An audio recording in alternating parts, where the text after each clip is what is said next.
आलोक शर्मा जी, देखिए जो देश के बड़े अर्थशास्त्री हैं वो भी कह रहे हैं मोदी सरकार जो कदम उठा रही है वो बहुत बेहतर है, देश को महंगाई के मोर्चे पर लड़ने के लिए सरकार तैयार कर रही है। देखिए, मुझे लगता है अर्थशास्त्री महोदय ने बीजेपी के प्रवक्ता से भी अच्छा बयान दिया। उन्होंने ये नहीं बताया बेस ईयर कितनी बार चेंज किया, मेरा भी इकोनॉमिक्स में ही पीएचडी है। इन्होंने ये नहीं बताया कि डब्ल्यूपीआई और सीपीआई का बास्केट साइज कितनी बार चेंज किया इन्होंने। मुझे लगता है कि केवल एक तरफा बात नहीं करनी चाहिए। आप अर्थशास्त्री के तौर पे बैठे हैं कि किस तरह से 5 गुना कर्जा बढ़ गया देश के ऊपर, वो नहीं बताया इन्होंने। मोदी जी ने भाषण दिया था बहुत हुई महंगाई की मार अब की बार उनकी सरकार, और आज महंगाई की विपक्ष बात भी कर ले तो बहुत गलत हो जाता है। 412 रुपए में सिलेंडर बहुत महंगा था, तब तो महंगाई की मार पड़ रही थी, और अब 1100 रुपए में जब सिलेंडर आ रहा है तो ये मोदी जी का करिश्मा है। मोदी जी है तो मुमकिन है। अरे भाई, 30 लाख करोड़ जब उन कंपनियों ने कमाए थे तब किसी ने चू नहीं की, तब एक अर्थशास्त्री सामने नहीं आया। दिक्कत यह है कि आप आंकड़े भी आप ही के हैं, दुकान भी आप ही की है।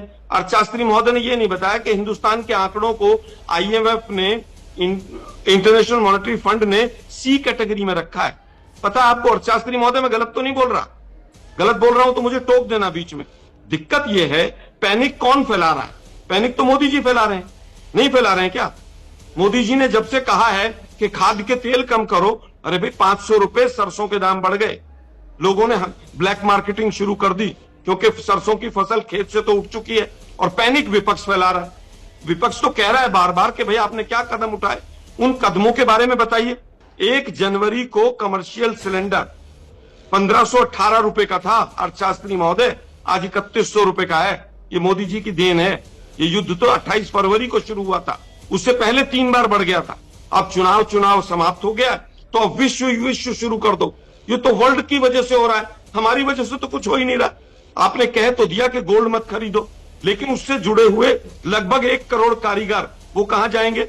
उसका मोदी जी ने कुछ सोचा है कि उनकी जो रोजगार चला जाएगा, तमाम चीजें कम होंगी, उसका क्या होगा? 1.5 लाख करोड़ का जो एक्सपोर्ट जो हम करते थे गल्फ कंट्रीज को, वो रुका पड़ा है। उसके जो लोग जुड़े हुए हैं उसका क्या होगा? अर्थशास्त्री महोदय, मोदी नामा पढ़ना बंद कीजिए।